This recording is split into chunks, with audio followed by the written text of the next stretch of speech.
So Chipo the trouble causer is also complaining about Bruno furnitures. I said it Panapanis Rondikata Pana $1,000 Agapiwa Chipo na Bruno. It was just a skit, and it turned out that I was right. Chipo posted kuti vakampasta rembwa vaisa penga zvavo. Anoda kusaiza stereki. Zvirinani kunyepa kuti ndapa Chipo $1,000. How can you start throwing stones yet you have a glass house? Ngambo mirambichana.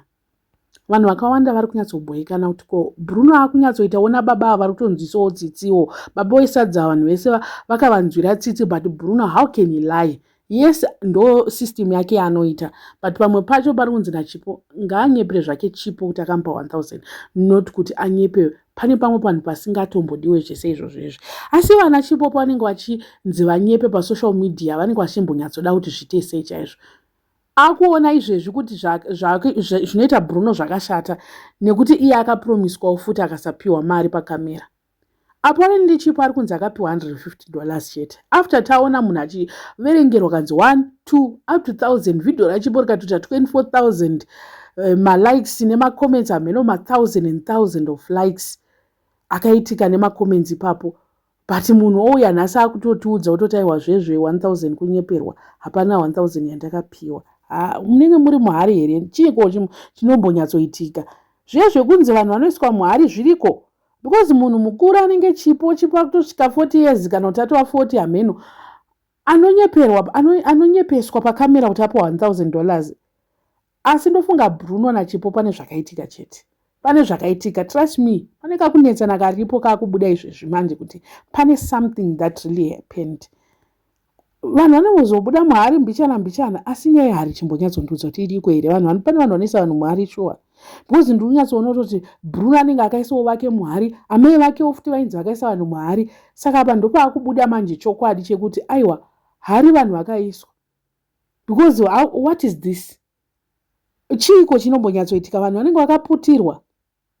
Pepe takatoona iye Bruno achitoti iwo achitotsvinyira munin'ina wamama V akati iwe ndanoshanda statement rake everyday akati zvoni iwe uri celebrity, handawo celebrity, uyu ndiye andapa, siya Chipo aite zve-social media iwe usatuke. Akapa good advice, handida kunyepa, akapa good advice, but advice yaBruno inenge ine kachitsotsi mukati kuti vanhu anengada kuti aombererwe nevanhu at the same time achinyepa futi. I blame vanhu vanobvuma kuitiswa naBruno ino. Chipo akabvuma sei kuitiswa naBruno? Bruno mudiki kwaari kudaro. Ende Bruno naAdo same WhatsApp group angofanana. Ndakatoshamisika Bruno achitoti achishora adopted, achimusora achiita kunge munhu ari worse. Iye atori worse than adopted. Indambobvunza kuti mentally vanhu havari right here. Are they mentally okay? Kunge vanhu vane bipolar kudai.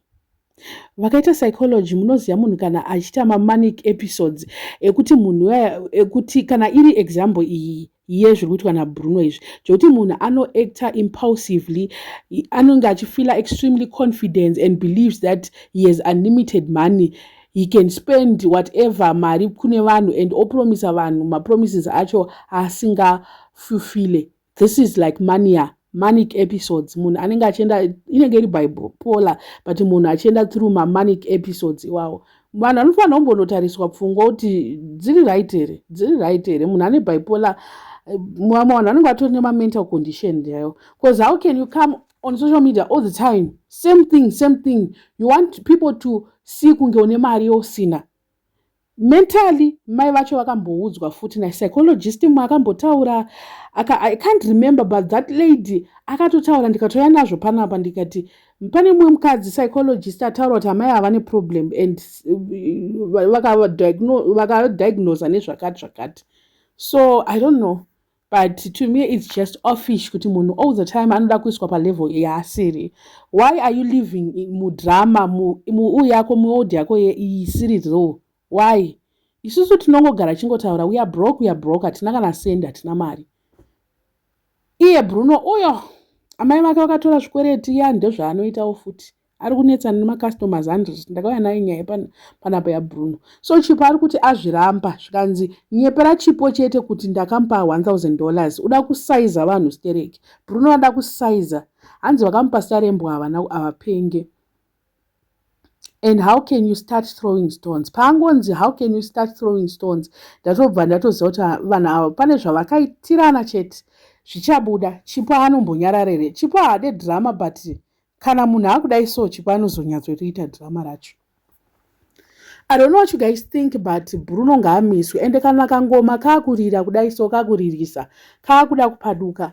Something. Gore 2026 rinorika haripere. Ndichauya futi nemashoko angu ndichiti ndakambokudza 2026 Bruno akaipedza zvakanaka asina kuvhiringidzwa nevanhu aiwa tinomuomberera maoko.